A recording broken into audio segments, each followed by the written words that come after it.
देखना चाहते हैं कैसे कार्डियक काम करते हैं। तो किसी जानवर को लेकर के हम उसमें देखना चाहते हैं, तो आप देखिए उसमें कुछ न्यू मिल भी सकता है, हो सकता है कुछ ना मिले। अगर नया मिल गया तो न्यू रिसर्च के रूप में चला जाएगा। कार्डियक या फिर जैसे तंबाकू है और लंग कैंसर है, उसका हम कुछ रिलेशन देखना चाहते हैं, तो ये न्यू रिसर्च में आएगा। हो सकता है कुछ भी ना मिले बाद में, अगर कोई रिलेशन ना है। तो ये हो गया। यह किसी वस्तु का आविष्कार करना नहीं है, सिर्फ किसी ज्ञान का विस्तार करना है। हमने कार्डियक के क्षेत्र में या फेफड़ों के लंग्स के क्षेत्र में और थोड़ा डीपली काम कर दिया बस। मूल अनुसंधान प्रायोगिक अनुसंधान की नींव बनाता है। जो आपको बेसिक प्रिंसिपल मिलेगा,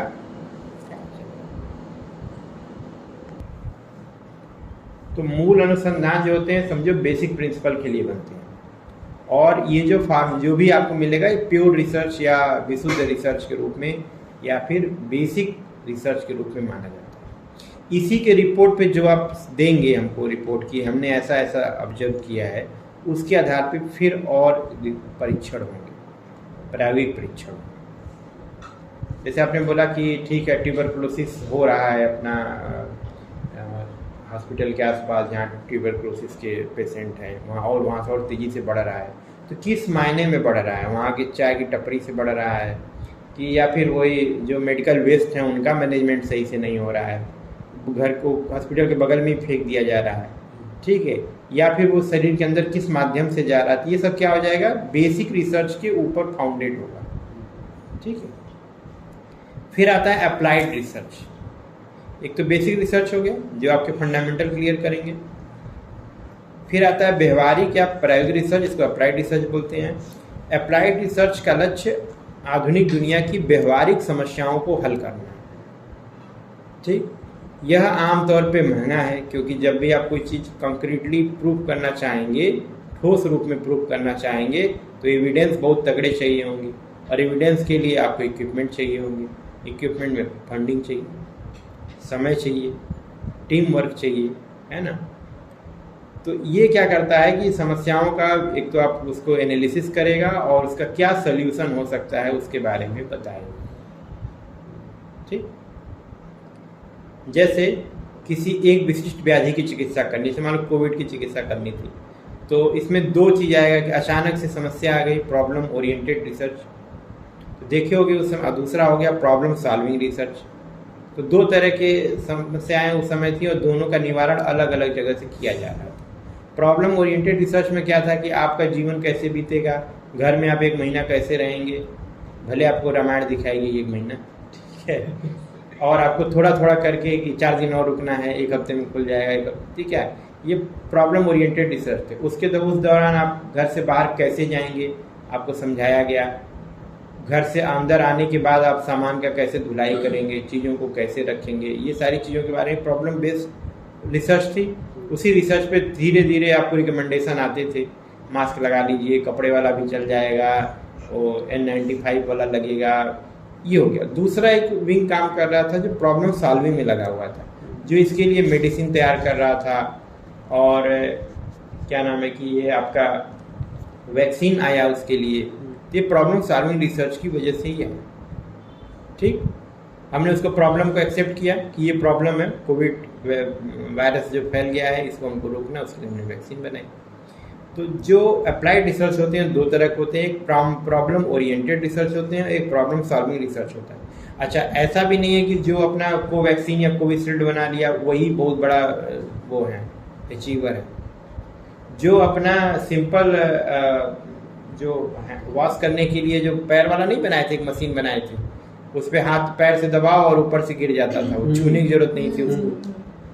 वो भी एक रिसर्च प्रोडक्ट ही है, वो भी एक रिसर्चर के द्वारा सोचा हुआ है कि प्रॉब्लम बेस आई कि हाथ से छूना है, सबको छूना पड़ेगा, टैप तो करना पड़ेगा तभी निकलेगा। तो कुछ ऐसा हो सकता है क्या कि बिना टैप किए हो जाए? क्योंकि हाथ का आंखों और मुंह और नाक को टच कर जाना ऑब्वियस है, पैर जूता उठा के सर पे कोई नहीं रखेगा। तो उसने एक उपाय बताया ना, जैसे बीपी इंस्ट्रूमेंट है इसी के हाइट का बनाया और नीचे पैर दबाइए और आ जाता है। फिर और आईटी वाले आ गए, उन्होंने बोला कि सेंसर लगाएंगे, आप जैसे हाथ नीचे करेंगे नीचे गिर जाएगा। तो ये चीज़ें जो होती हैं क्या होती हैं आपकी प्रॉब्लम सॉल्विंग रिसर्च में आता है। ये भी प्रॉब्लम सॉल्विंग रिसर्च में, छोटी छोटी चीज़ें जो उस समय आपके ये सब आते थे, हैंड सैनिटाइजर, बात अलग है, कोई गुलाब जल भर के भी दे रहा था लेकिन ये कि हैंड सैनिटाइजर भी बहुत बड़े रिसर्च सॉल्विंग रिसर्च के रूप में। तो समस्या को पहले टारगेट करना, फिर उसके लिए 2 तरह के या 3 तरह की टीम बनाना, एक जो तुरंत उस पर काम करेगी और दूसरा जो है उसके सॉल्व हो जाए उसके लिए प्रयास करेगी। तो जो वैक्सीन बना रहे थे वास्तव में वो सॉल्व ही कर रहे थे, मतलब कोविड को किसी तरह खत्म करना है। अब बाकी जो प्रॉब्लम ओरिएंटेड रिसर्च चल रहे थे, जैसे जैसे प्रॉब्लम आती थी लोग बीच में डिप्रेस भी होने लगे थे, जब डिप्रेस होने लगे तो पूरा देशव्यापी स्तर पे कभी दिया जलवाया जा रहा, कभी थाली बजवाई जा रही, कभी घंटी बजवाया जा रहा। ये सब क्या है, आपको एक्टिविटी में डाला जा रहा। एक साइकेट्रिक डॉक्टर समझ सकता है इस चीज़ को कि ये कितनी ज़रूरी था। और जिनको कोई दिक्कत नहीं होने लगा, सब तो अब करोड़ों लोग घर में बंद हैं, 4 दिन बाद वो सोचे नहीं करेंगे क्या, तो ऐसे में उनको एक्टिविटी दे दी गई कि चलो 5 दिया जलाना है, छत पे आइए, ये करिए वो करिए। बहुत बढ़िया टैकल हुआ, नहीं तो डिप्रेशन में चले जाते सब। बहुत अच्छा था। फिर आया अपना देखो प्रॉब्लम ओरिएंटेड रिसर्च हो गया और प्रॉब्लम सॉल्विंग रिसर्च हो गया, दोनों समझ गए। फिर आता है क्वालिटेटिव रिसर्च। क्वालिटेटिव रिसर्च क्या होता है, लोग क्या करते हैं क्या कहते हैं यह देखकर डेटा एकत्रित करना। क्वालिटी डेटा में आता है। इसमें डेटा इस तरह का डेटा रहता है कि जो कि जैसे आप अनुभव है आदमी का, अनुभव डेटा इकट्ठा करना, उसका विश्लेषण करना, उसके एनालिसिस करना और उसका गुणात्मक अनुसंधान कहलाता है, यानी कि क्वालिटेटिव रिसर्च कहलाता है। जो भी डाटा आपको मिलेगा उसका एनालिटिकल रिसर्च अपना बनाएंगे, एक डाटा उसको प्रेजेंटेशन करेंगे, उससे जो भी आपको मिलेगा वो अपना क्वालिटेटिव रिसर्च कहलाता है। क्वालिटेटिव रिसर्च में लगभग लोगों को ऑब्जर्वेशनल स्टडी में एक तरह का आता है। तो हम क्या करते हैं, साक्षात्कार वगैरह करते हैं।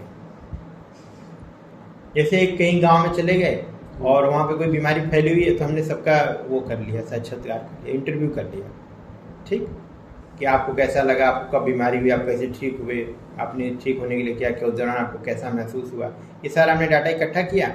और उस डाटा को इकट्ठा करके, वो रॉ डाटा एक तरीके का, उसको हमने रख लिया। उसके बाद फिर हमने उसमें ग्रुपिंग बना दी, इतने मेल थे, इतने फीमेल थे, इस एज ग्रुप को हुआ, इस एज ग्रुप के लोग जल्दी रिकवरी किए। इस तरह का जो तुम आगे क्वालिटेटिव रिसर्च में ले जाओगे उसको ये दिखाए। पहले तो कम ही, मतलब लोग सोचते क्या है, कोई फिक्स इसमें जैसे क्वांटिटी वाली बात नहीं रहती है, गुणात्मक होता है। गुड कैरेक्टर, आप कैसा फील कर रहे हैं, हैप्पीनेस फील कर रहे हैं, लोनली फील कर रहे हैं, कैसा फील कर रहे हैं। तो ये चीज़, जैसे मान लो कि ये सजेशन कैसे आया कि आप कुछ एक्टिविटी में लोगों को डालिए, नहीं तो लोग डिप्रेशन में जाएंगे, क्योंकि क्वालिटी है। उन्होंने कई लोग से फ़ोन किया, बात करते करते ये समझ में आया कि लोग डिप्रेस हो रहे हैं, तो इनको एक्टिविटी में इन्वॉल्व करना होगा कहीं ना कहीं। तो वो चीज़ें जो होती हैं वो गुणात्मक, गुण के आधार पर होती हैं। यहाँ पे अंक का कोई रोल नहीं है। हाँ, बात अलग है कि मैं आपसे पूछते समय भले बोल दूं कि 1 to 10 के बीच में आप अपनी हैप्पीनेस को क्या नंबर देंगे, कि आप 4 पॉइंट तक खुश हैं या 6 तक खुश हैं या 10 तक खुश हैं। तो आता है ना, देखते हुए उसमें रहता है माइल्ड, मॉडरेट, क्योंकि फीलिंग है।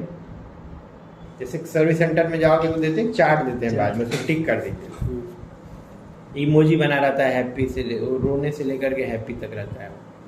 तो आप हैप्पी वाले टिक करेंगे 8 नंबर 7 नंबर, क्योंकि क्वालिटेटिव है, कोई फिक्स नहीं कर सकता कि आप कितना खुश हैं, आप सर्विस से कितने संतुष्ट हैं वो बताइए। 8 के ऊपर रहता है तो ओके है, 8 से कम रहता है तो क्वेश्चन होता है कि क्यों, क्या दिक्कत है। फिर अब इसमें देखो हम कैसे कर सकते हैं। सबसे पहले आता है इथनेग्राफी। इथनेग्राफी का मतलब क्या होता है, किसी ग्रुप या समुदाय का जो कि खास तरह के ट्रेडिशन का फॉलो कर रहे हो, उनका साक्षात्कार लेना, ठीक। जैसे इन्होंने एग्जाम्पल लिया कि तिब्बती लोगों का या कोई ट्राइब है कहीं का भी, उसका खान पान, कल्चर, देवी देवता अपने होते हैं ट्राइब लोग के, ठीक। तो उनसे बात करना, उनके कल्चर के बारे में जानना, उनके शरीर में होने वाली बीमारियों के बारे में जानना, उनके भोजन पान वो कैसा करते हैं, उनकी दिनचर्या ऋतुचर्या क्या है, खेल कूद उनका कैसा होता है, इन सारी चीज़ों का निर्णय जो है वह इथनेग्राफी में होता है। इथनेग्राफी, अच्छा, वो वीडियो रिकॉर्ड हो सकता है, ऑडियो रिकॉर्ड हो सकता है, वो अपना लिखित हो सकता है, कई प्रकार से हो सकता है। तो वो डाटा जो है आपका क्वालिटेटिव रिसर्च में आता है। फिर आता है केस स्टडी करना। केस स्टडी क्या होता है? एक या एक से अधिक मामलों का विस्तृत विवरण प्रदान करना केस स्टडी कहलाता है। जैसे हम लोग एक पेशेंट है, वो अपने से वो फ्रोजन शोल्डर की थी, तो फ्रोजन शोल्डर की थी तो हमारे एक सिंगल केस है। अब हम उसकी केस स्टडी बना सकते हैं। उसका नाम क्या है, उसकी एज क्या है, उसका वेट क्या है, हाइट क्या है, फिर उसके बाद उसका रेजिडेंस उसका क्या है, उसका रिलीजन क्या है, उसकी कास्ट क्या है, ये सारी चीज़ों को, वर्क ऑक्यूपेशन क्या है, ये सारी चीज़ों को लेकर के फिर उसको कब ये बीमारी उत्पन्न हुई, कब वो ठीक हुई, ये सारा केस स्टडी के रूप में हम शो कर सकते हैं। ठीक, तो ये भी क्या है? क्वालिटेटिव है, क्योंकि हमने एक व्यक्ति से ही बात की कि आपको कैसा लगा, थेरेपी के बाद कैसा लगा, थेरेपी के पहले कैसा लगा, तो जो भी आएगा आप लिखेंगे तो सिंगल केस स्टडी के रूप में वो जाएगा। ये भी आर्टिकल पब्लिश होते हैं सिंगल केस स्टडी का। फिर आता है घटनाक्रम विज्ञान में, जैसे फिनोमेनोलॉजी, मतलब कि कोई एक घटना हो गई, अब उस घटने से जितने लोग बच गए या फिर जो लोग उसमें प्रभावित हुए या जो लोग उसमें शामिल हुए, उन सारे लोगों का हम लोगों ने एक स्टडी किया, बातचीत की उनसे, उनका या क्वेश्चनरी बना के दिया कि आप इसको भर दीजिए, उससे हमने एक डाटा एकत्रित किया। जैसे इन्होंने बोला कि एग्जाम्पल मान लिया कि वोमन कराया हमने या विरेचन कराया पेशेंट को, और 20 मरीज 30 मरीज का हुआ, तो सबको एक चार्ट बना के दे दिया, क्वेश्चन दे दिया कि बीमारी में पहले कैसे था, अब कैसे लगा, या फिर हमने आपको जब स्नेहन किया तब आपको कैसा लगा, स्नेहपान के समय आप कैसा महसूस कर रहे थे, अच्छा कर रहे थे, खराब कर रहे थे, बहुत अच्छा कर रहे थे, कोई दिक्कत हुई, बिल्कुल दिक्कत नहीं थी, ये सारे क्वेश्चन भी मार्क में भी आप दे सकते हो। ठीक है, तो ये आपका हो जाएगा एक फिनोमेनोलॉजी। हमने एक कर्म कराया, एक प्रोसेस को कराया, उस प्रोसेस के बाद या जो लोग उससे, अब मान लो कहीं पर कारणा है, चाहे कोविड, कोई फैमिली है जिसमें कोविड से कोई डेथ हुई है, तो उसकी स्टडी आज के डेट में आप जाके कर सकते हैं।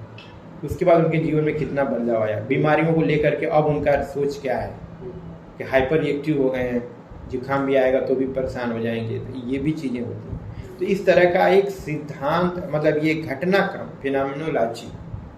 ठीक, ये चीज़ें।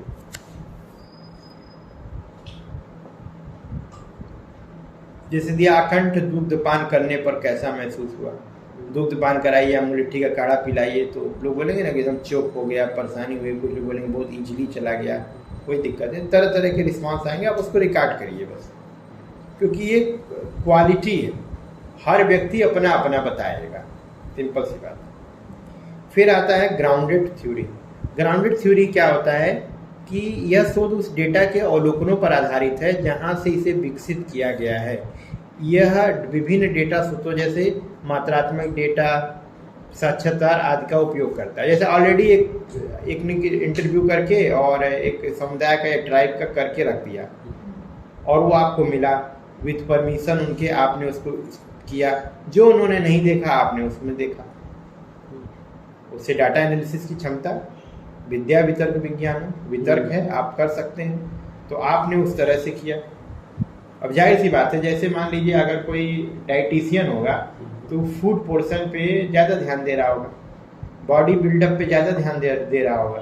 कोई सर्जन होगा या फिजिशियन होगा तो वो सोच रहा होगा कि कोई इनको लाइफ स्टाइल डिसऑर्डर तो नहीं होगा, कोई मतलब डायबिटीज वगैरह तो नहीं हो गया, वो इन चीज़ों पे, उस तरह के डाटा पे ज़्यादा ध्यान देगा।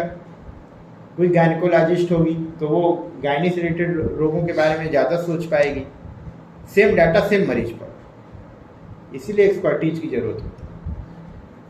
तो ये आपके पास पड़ा हुआ है डाटा, आपने उसका एनालिसिस किया, ग्राउंडेड थ्योरी इसलिए इसको बोलते हैं। इससे जो भी निकलेगा ऑलरेडी अवेलेबल डाटा से हुआ, इसलिए इसको ग्राउंडेड थ्योरी बोलते हैं। ठीक, इसे विकसित किया गया, जहाँ से विकसित कर रहे थे हम उसको, फिर वहाँ उन्हीं डाटा या जो कलेक्शन क्वालिटेटिव एनालिसिस करता है। फिर आता है हिस्टोरिकल रिसर्च। यह वर्तमान स्थिति के संदर्भ में घटनाओं के कुछ हिस्सों पर चर्चा करता है और वर्तमान मुद्दों या समस्याओं का संभावित उत्तर प्रदान करता है।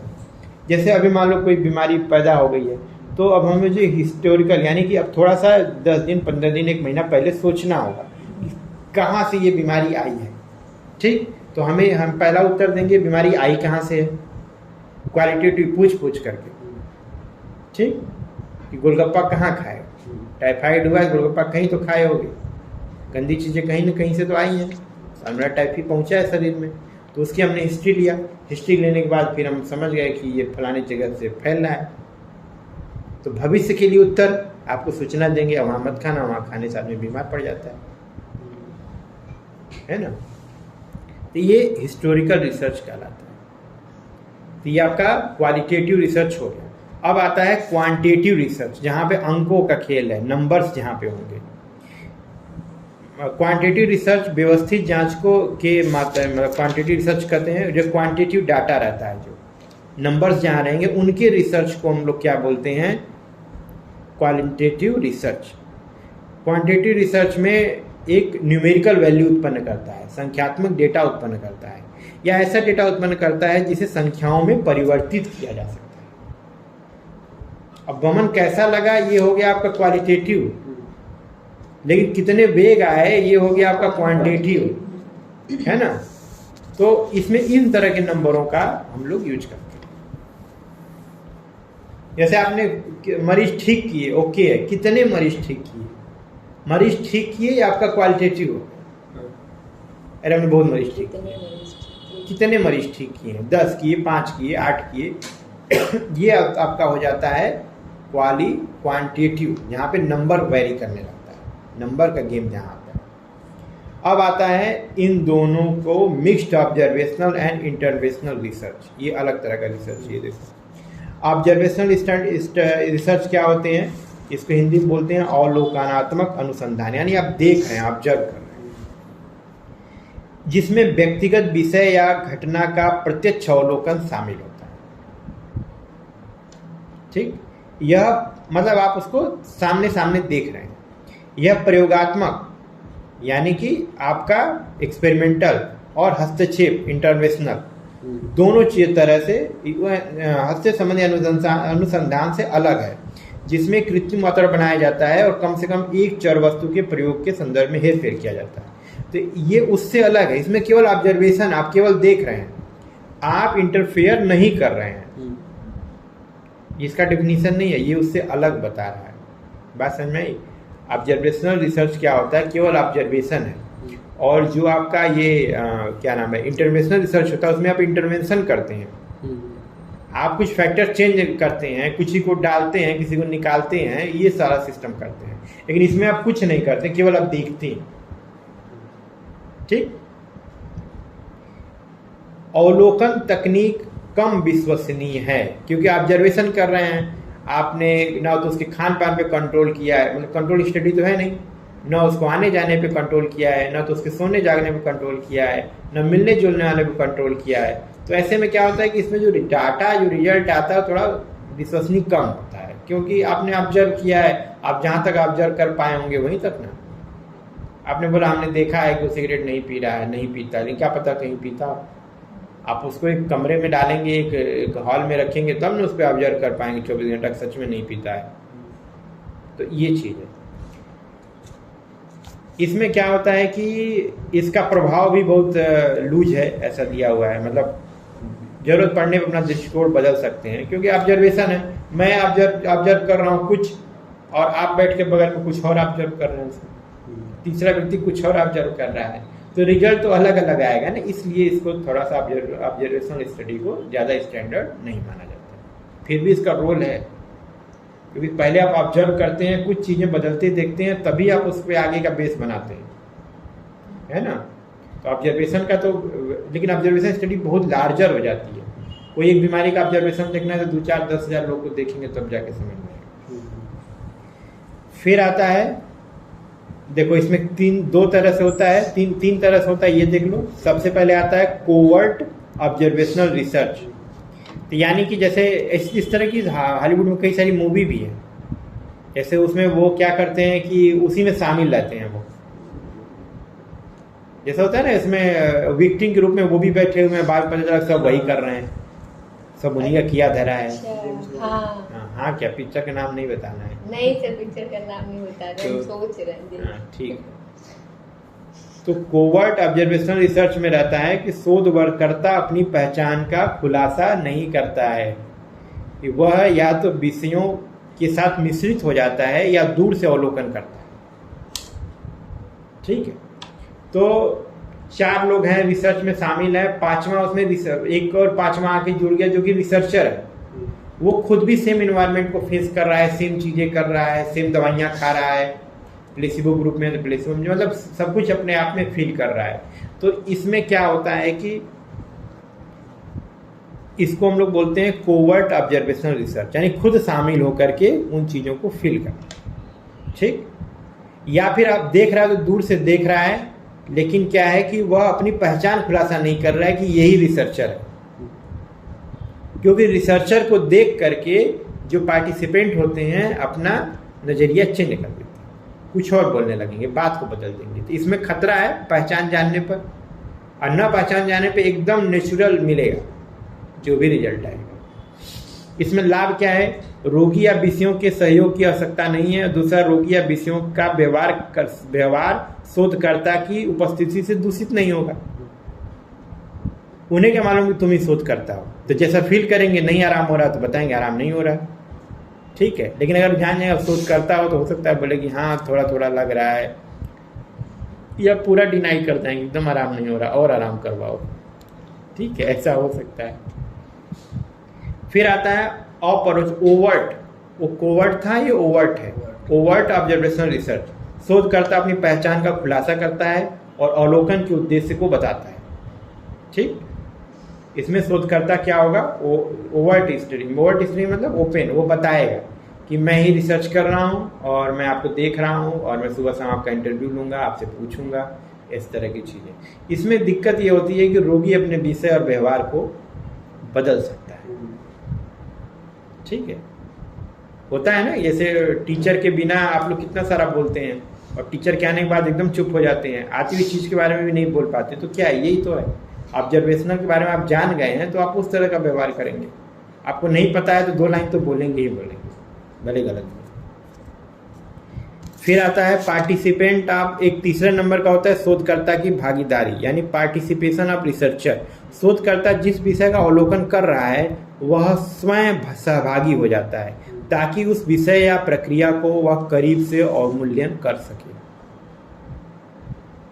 तो कोवर्ट ऑब्जर्वेशन वाले में एक ऑप्शन था, शामिल हो भी जाए या फिर दूर से ऑब्जर्व करे, लेकिन इसमें जो पार्टिसिपेशन ऑफ रिसर्चर है, इसमें तो आपको पार्टिसिपेट होना ही होना है, इसेंशियल पार्ट है उसकी, ताकि आप समझ सकें। देखो, इसीलिए बोलता हूँ जितने पंचकर्म प्रोसेस यहाँ पर होते हैं आप सब में शामिल हो, ये सब करके देखिए, अपने ऊपर करके एक बार देखिए। एक बार आप देखे रहेंगे तो पार्टिसिपेशन आप रिसर्चर वाली कंडीशन में होंगे, आप उस प्रक्रिया को करीब से अवलोकन कर पाएंगे, पेशेंट की कंप्लेंट को सही से समझ पाएंगे।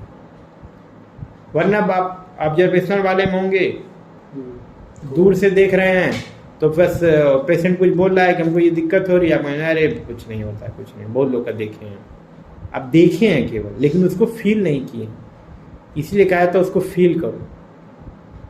इसीलिए पंचकर्मा के प्रोसेस हैं जो भी ये सब अग्निकर्म, क्षार कर्म, इस खुद पे करके देखना चाहिए एक बार। ये नहीं कह रहा हूँ कि रोज आपको करना ही है, बट एक बार करेंगे तो एक मेमोरी डेवलप होगी, एक प्रोटोकॉल डेवलप होगा, वो हमेशा आपके साथ होगा। तो पार्टिसिपेशन ऑफ रिसर्चर या डॉक्टर की तो ज़रूरत है, कम से कम आयुर्वेद में तो मैं इस चीज़ को ज़्यादा मानता हूँ कि आप पहले खुद तो पार्टिसिपेट होइए, ठीक। फिर आता है, ये तो ख़त्म हो गया, ये आ गया ऑब्जर्वेशनल रिसर्च आता है। शॉर्ट नो क्वेश्चन आता है ऑब्जर्वेशनल रिसर्च या टाइप ऑफ रिसर्च, तो यहाँ पे लिखिएगा और ये यहीं तक ख़त्म होता है।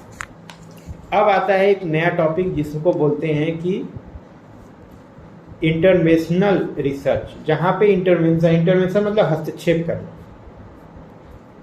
इसमें शोधकर्ता शोध के अंतर आने वाले विषयों को या रोगियों को एक विशिष्ट दवा या अन्य चिकित्सा देता है।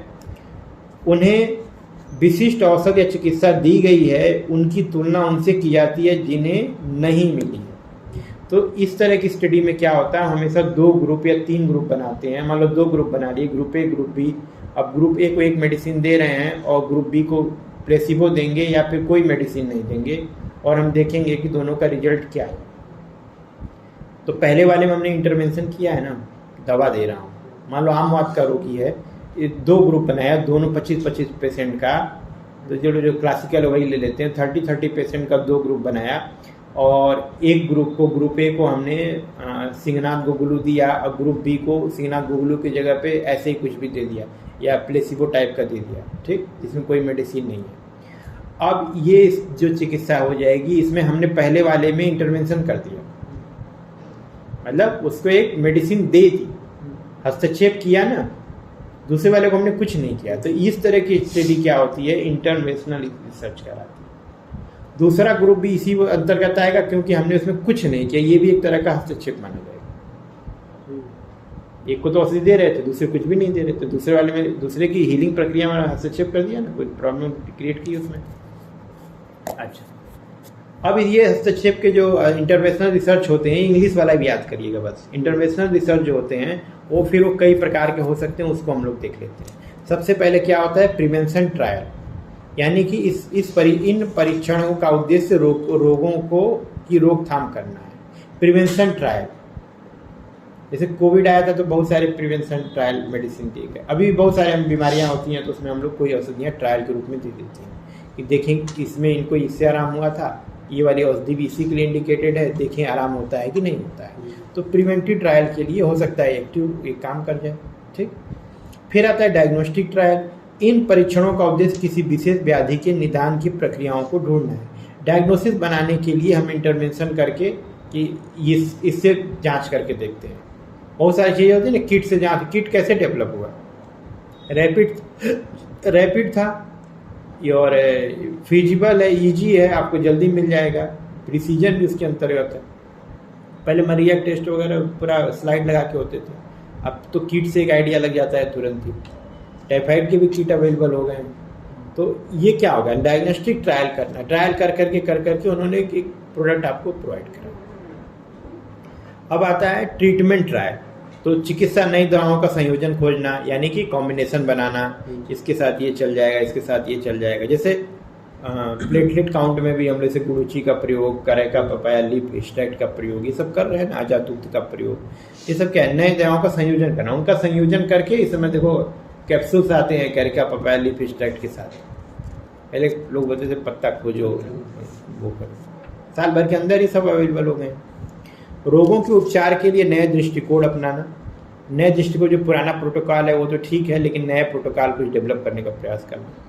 सर्जरी में चिकित्सा करके नए दृष्टिकोण खोजना, सर्जिकल मेथड के बारे में। फिर आता है सपोर्टिव केयर ट्रायल, जीवन की गुणवत्ता में सुधार करना। जैसे एकदम कोई पेशेंट पैरालाइज्ड हो गया, बेड रिडेन हो गया, अब उसका जीवन कैसे सुधरेगा, क्या क्या उसके लिए हम इक्विपमेंट बना सकते हैं, क्या क्या चीज़ें हम कर सकते हैं, उसको हम लोग क्या बोलते हैं, सपोर्टिव केयर ट्रायल। फिर आता है अनुकंपा प्रयोग परीक्षण, यानी कंपैसिनेट यूज ट्रायल। इन परीक्षणों में जिसके पास कोई अन्य विकल्प नहीं होते, ऐसे व्यक्ति को आंशिक रूप से परीक्षण किए गए उपचारों को प्रदान करता है। इसमें ऐसी व्याधि का कार्य किया जाता है जिसके लिए कोई प्रभावी चिकित्सा स्वीकृत नहीं। जैसे मान लो हम लोग बोलते हैं HIV का कोई ट्रीटमेंट नहीं, अब तो मालूम हो गया कि अब कोई विकल्प नहीं बचा है, तो कोई दवा जो ट्रायल में है, जो लग रहा है कि काम कर सकती है, हमने उस दवा को उस पेशेंट को दे दिया। तो ऐसा आता है अनुकंपा, यानी कि मालूम है, बस केवल इस आधार पे कि भाई 4th स्टेज है, 3rd स्टेज है, अब नहीं बचेंगे, तो देखें क्या पता इसमें आ जाए, और वो काम कर गई तो फिर अपना हो, तो फिर बहुत अच्छा हो गया। तो चिकित्सा स्वीकृत भी नहीं की गई, केवल वॉलंटरी उनसे पूछ करके कि एक मेडिसिन है, हम इसको यूज करना चाहते हैं, तो आप यूज कर सकते हैं। तो ये एक ट्रायल होता है। स्क्रीनिंग ट्रायल होता है। इन परीक्षणों का उद्देश्य रोग के निदान का सबसे अच्छा तरीका पता करना है, कि जैसे मान लो कि फास्ट डायग्नोस्टिक क्या होगा, एक्यूरेट क्या होगा, तो वो स्क्रीनिंग ट्रायल कराना। ठीक है। अब आता है आपका ऑब्जर्वेशनल स्टडी में, रिसर्च में किस किस प्रकार से हो सकता है। तो पहले एक ग्रुप का एक अध्ययन करते हैं, उसको कोहर्ट स्टडी बोलते हैं, और एक ग्रुप के एक छोटे से पार्ट का अध्ययन करते हैं, उसको क्रॉस सेक्शनल स्टडी बोलते हैं। केस कंट्रोल में कोई इन्वायरमेंट, कोई फैक्टर हम कंट्रोल कर लेंगे, केस कंट्रोल। इकोलॉजिकल स्टडी में क्या करेंगे, एक जगह के इन्वायरमेंट का अध्ययन करेंगे। अब जो क्रॉस सेक्शनल था वो आप क्या कर सकते हैं, कम्युनिटी सर्वे कर सकते हैं क्रॉस सेक्शन में।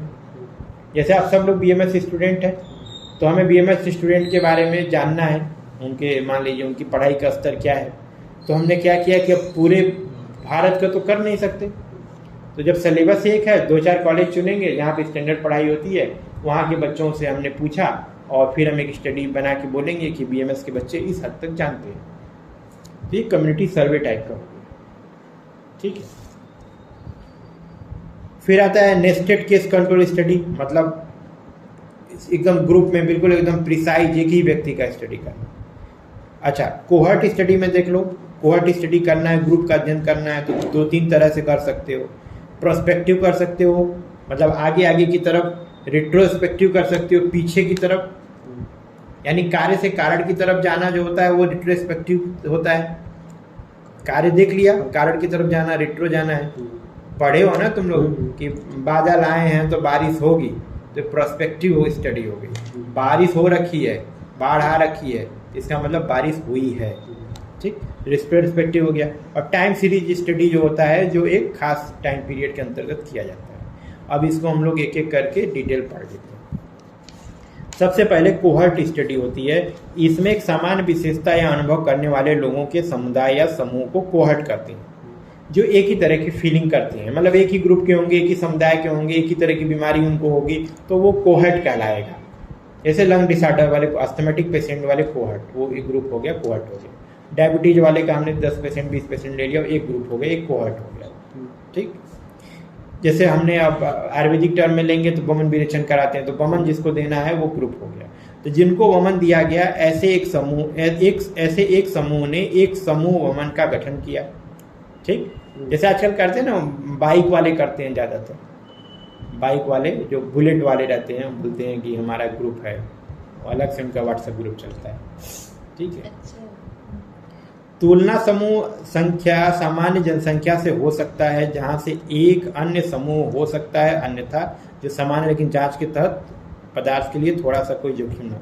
इसमें आप एक छोटा सा उसका सेक्शन ले सकते हैं, जैसे वमन समूह की तुलना उन लोगों से हम करेंगे जिन्होंने वमन नहीं लिया, जिन्होंने वमन नहीं लिया। वैकल्पिक रूप से समूह के भीतर उपसमूहों की तुलना एक दूसरे से की जा सकती है, जैसे मदन फल जिसको हमने दिया, जिनको हमने मदन फल दिया है, ऐसे समूह की तुलना ऐसे समूह से करें जिन्हें इच्छु रस से हमने वमन कराया है।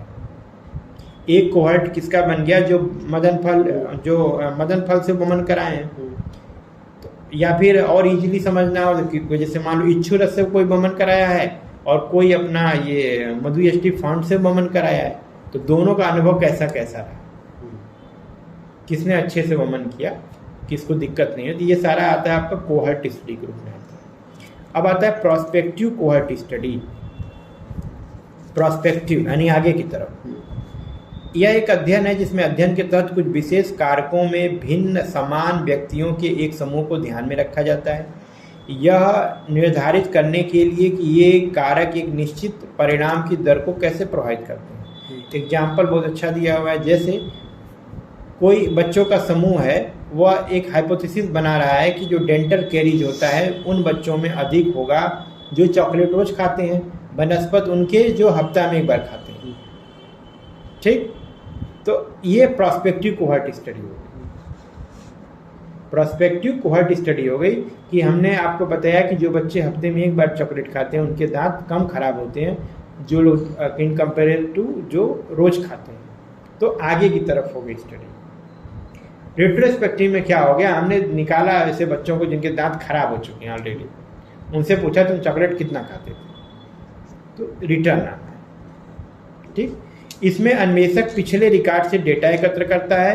उद्देश्य अभी 2 समूहों को स्थापित करना, एक संपर्क में आया हुआ, एक संपर्क में न आया हुआ।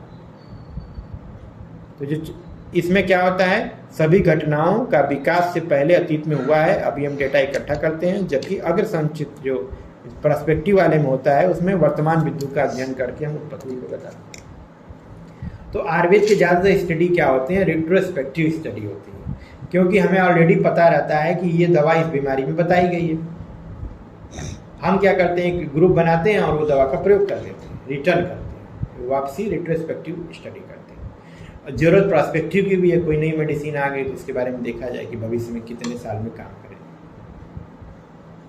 इसके लिए जाहिर सी बात है फंडिंग चाहिए, रिसर्च होना चाहिए, टाइम चाहिए, वो कोई देना नहीं चाहता। सब लोग चाहते हैं रिट्रोस्पेक्टिव चला जाए, ऑलरेडी प्रूव्ड है उसी को प्रूव कर लिया जाए। उसको करना आसान है रिट्रोस्पेक्टिव, क्योंकि ऑलरेडी घटना हो चुकी है और इसमें घटना होने का इंतजार करना है। हो सकता है ना भी हो हो सकता है ना भी हो। अच्छा, अब आता है टाइम सीरीज स्टडी। देखो, एक समय श्रृंखला अध्ययन समय के अंतराल की अवधि में बनाए गए लगातार माप का एक क्रम, जैसे समुद्री ज्वार, वो एक एक करके टाइम पीरियड जैसे जैसे चलता जाएगा उसको। इस समय श्रृंखला में या टाइम स्टडी सीरीज में समय सीमा डेटा का विश्लेषण करने का एक तरीका है, जिसमें विशेष डेटा से संबंधित अर्थपूर्ण स्टैटिस्टिकल रिजल्ट को निकाला जा सके। क्योंकि अब लंबी चेन है, लंबा टाइम पीरियड है, उस टाइम पीरियड के बीच में हमें एक पार्ट निकालना है और वहाँ पे हमने एक time period, time series study बोलते हैं। अभी देख लिया, फिर 6 महीने बाद देख लिया, फिर साल भर बाद देख लिया। अब आता है cross sectional study.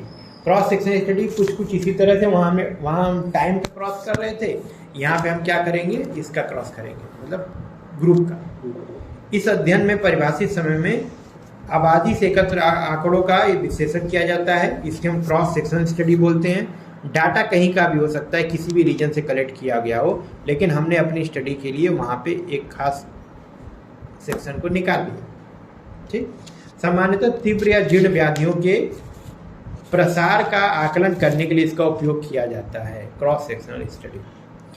Cross sectional study पूरे आबादी के अध्ययन के तहत डेटा प्रदान करते हैं, जबकि केस कंट्रोल स्टडी जो होता है वह विशेष विशेषता वाले व्यक्तियों की डेटा प्रस्तुत करता है। तो दोनों में अंतर हुआ। पहले तो यही समझ लो, जैसे मान लो कि ये क्रॉस सेक्शनल स्टडी, तो एक सिंपल एक टुकड़ा निकाल के हमने उसको स्टडी कर रहे हैं। और केस कंट्रोल वाले में क्या होगा कि हम पूरे सबका अध्ययन नहीं कर रहे हैं, एक खास बीमारी को लेकर के हमने 2-4 लोगों को टारगेट किया और उनकी दिनचर्या ऋतुचर्या के बारे में हम समझ रहे हैं। केस कंट्रोल स्टडी क्या होता है? केस कंट्रोल स्टडी में एक व्याधि से ग्रस्त समूह और जो व्याधि से ग्रस्त न हो लोगों का एक ग्रुप बनाएंगे और उसमें हम लोग कोई महामारी का हम लोग अध्ययन करते हैं। तो कंट्रोल ग्रुप या कंपैरिजन ग्रुप या रेफरेंस ग्रुप इसमें एक रहता है। इसका एग्जाम्पल इन्होंने बहुत अच्छा दिया है। डॉक्टर रिचर्ड ड्रू और ब्रैडफोर्ड हिल ने तंबाकू से, यानी जो स्मोकिंग होता है उससे फेफड़ों का कैंसर होता है, इसके लिए उन्होंने केस कंट्रोल स्टडी किया। जितने लोगों को लंग्स का कैंसर था उसका उन्होंने ग्रुप बनाया, 1000 पेशेंट लिए होंगे, उसको उन्होंने ग्रुप बनाया और फिर उनके जो कितने सिगरेट वो पीते थे, स्मोकिंग करते थे कि नहीं करते थे, इसका हमने उनसे पूछा। तो उन्होंने बताया कि जैसे उन्होंने बताया होगा कि हम सिगरेट पीते हैं, स्मोकिंग करते हैं, कितना आप करते थे, तो उस पर भी आता है ना कि आप 3 से ज़्यादा सिगरेट पियेंगे तो आपको बहुत जल्दी हो जाएगा, 1 पियेंगे तो कम होगा, इस तरह का रिजल्ट। बिल्कुल नहीं पियेंगे तो बिल्कुल भी नहीं होगा आपको लंग कैंसर। उससे एक रिलेशन को सब बताया गया। तो इसे एक केस कंट्रोल स्टडी का सबसे अच्छा एग्जाम्पल माना जाता है, तो ये याद रखना। फिर आता है नेस्टेड केस कंट्रोल, यानी कि जो समूह है, जो आपने एक ग्रुप कोहर्ट उठाया है उसमें भी हमने क्या किया है, केस कंट्रोल जो उठाया है उसमें भी सबसेट निकाला और यूनिक हो गए।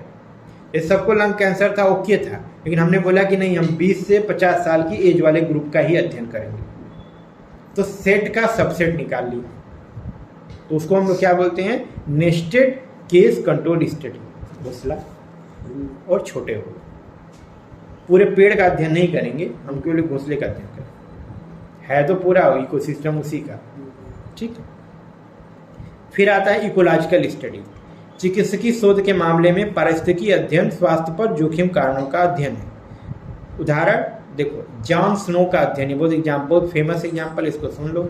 जॉन स्नो लंदन में हैजा फैलने वाली या कॉलरा फैलने वाली बीमारी का सबसे पहले इकोलॉजिकल स्टडी किया। उन्होंने बोला कि हैजा जहाँ फैल रहा है और जहाँ पे मृत्यु हो रही है वहाँ पे स्रोत जो उसका है वह क्या है, ब्रॉड स्ट्रीट कोई जगह होगी, वहाँ पे एक पंप था। तो हम लोग के जैसा पंप नहीं था, हम लोग के यहाँ पंप में क्या होता है, खाली पेट्रोल मिलता है या फ्यूल मिलेगा। उन लोग के जो पंप होते हैं वहाँ पे अच्छा खासा रेस्टोरेंट होता है और खाना पीना सब कुछ मिलता है उनको। तो वहाँ उन्होंने देखा कि जो लोग उस पंप पे जाते हैं और आते हैं उन ग्रुप में कैंसर, ये हैजा ज़्यादा फैल रहा है। उन्होंने बोला कि ये पंप अगर हटा दिया जाए तो 1854 में पंप को हटा दिया और लोगों ने उसके बाद हैजा से मरना बंद कर दिया। लेकिन खास बात देखो, इसके कई साल बाद रॉबर्ट कॉच ने बताया कि इसकी बैक्टीरिया की खोज की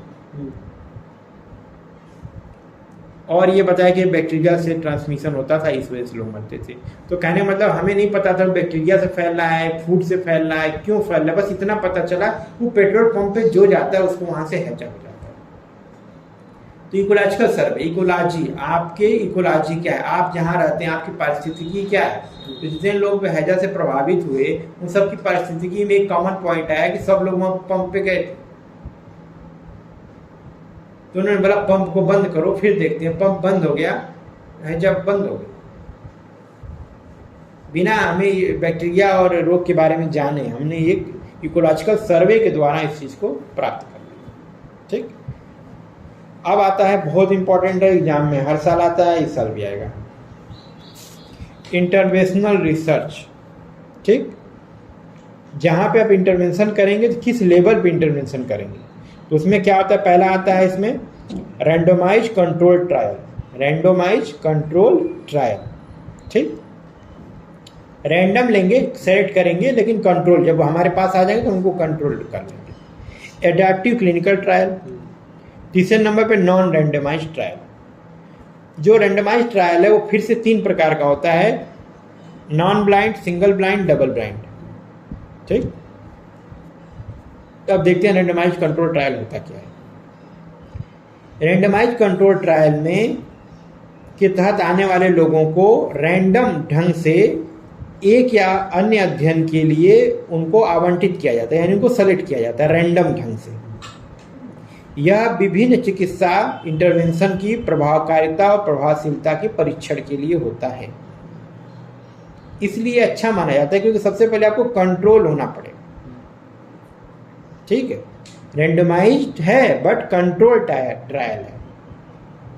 हमने एक नियम बनाया कि हम एक ग्रुप में से, एक क्लास में से 1 से 100 बच्चे हैं, तो पहले बच्चे को लेंगे, चौथे को लेंगे, फिर 8वें को लेंगे, फिर 12वें को लेंगे, यानी 3 छोड़ के चौथा बच्चा हम सेलेक्ट करेंगे।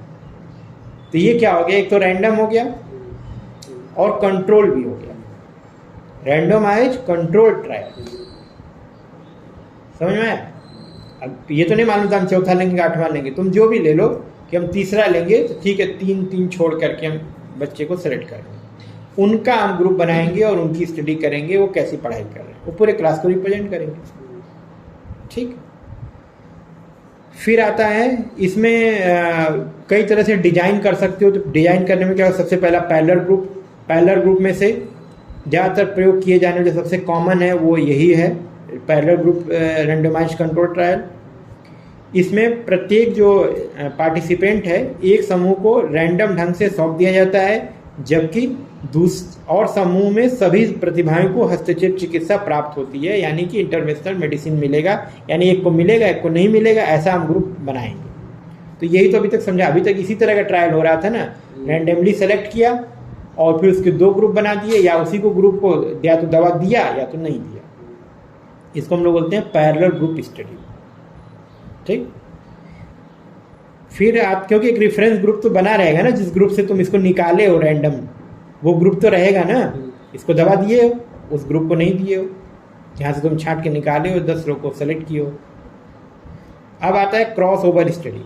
क्रॉस ओवर स्टडी में क्या होता है कि इसमें एक निश्चित क्रम में समय समय पे उसको चेंज करते लगते हैं। कुछ दिन इनको दवा दिया, फिर का दवा बंद कर दिया, फिर दूसरे ग्रुप को दवा दिया, फिर या तो फिर क्या किया कि इसी में कोई चेंज कर दिया, एक ग्रुप इसमें से उठाकर उसमें डाल दिया, उसमें से नए लोग को इसमें डाल दिया, तो क्रॉस ओवर कर दिया। तो ये भी एक स्टडी होती है।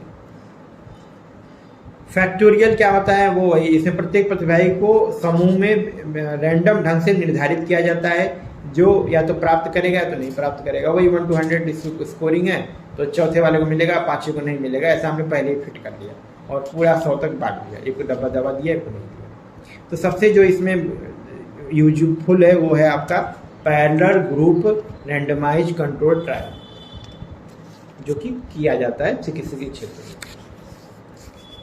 अब आता है, अच्छा इसका उदाहरण भी देख लो। फैक्टोरियल में क्या होता है, ग्रुप ए को ड्रग X दिया और ड्रग Y ग्रुप बी को ड्रग एक्स दिया और प्लेसिबो दिया, ग्रुप को क्या किया कि प्लेसिबो दिया और ड्रग कोई मेडिसिन दे दिया, फिर ग्रुप डी जो वाले को उसको प्लेसिबो दिया और दूसरे ग्रुप को भी प्लेसिबो दिया। तो इसमें क्या करना है, क्रॉस ओवर करना है। फैक्टोरियल वाले में एक बॉक्स बनता है इस तरह का, एक्स वाई जैसे हम लोग बनाते थे जेनेटिक्स में, ठीक है। फिर एक्स वाई ऐसे बना लिया, फिर ऐसा ग्रुप बना लिया और फिर इसी को इसको इसकी जगह पे डाल दिया, इसको इसकी जगह पे डाल दिया, फिर इसमें फैक्टोरियल घुमाते रहेंगे, ठीक है। अब आता है इसमें ब्लाइंडिंग, जो इसके आगे का एडवांस से होता है, क्योंकि सबसे एडवांस तो यही है जो आपका रेंडमाइज कंट्रोल ट्रायल होता है। तो रेंडमाइज कंट्रोल ट्रायल में फिर 3 तरह का बढ़ता है। तो सबसे पहला देखो डबल ब्लाइंड, इसमें 2 ग्रुप मान के चलो, हमारे पास 2 ग्रुप है, ग्रुप ए है और ग्रुप बी है, ठीक। न तो प्रतिभागी न तो शोधकर्ता जानते हैं कि कौन सा प्रतिभागी किस समूह से संबंधित है, ठीक। अर्थात जो कंट्रोल समूह है वो कंट्रोल ग्रुप जो रहेगा वो हमें यहाँ दिखाई देगा, दोनों कंट्रोल में है। यानी ए और बी में मान लो 30 यहाँ पे हैं और 30 यहाँ हैं, तो हमें अब दोनों मिला के 60 हो गए ना। अब हमें नहीं मालूम इसमें से कितने को दवा दी जा रही, कितने को दवा नहीं दी जा रही। हम क्या करेंगे, डबल ब्लाइंड का मतलब ये नहीं है कि हम उसको दवा नहीं देंगे या कपड़ा फोल्ड करने वाले हैं, ऐसा कुछ नहीं है।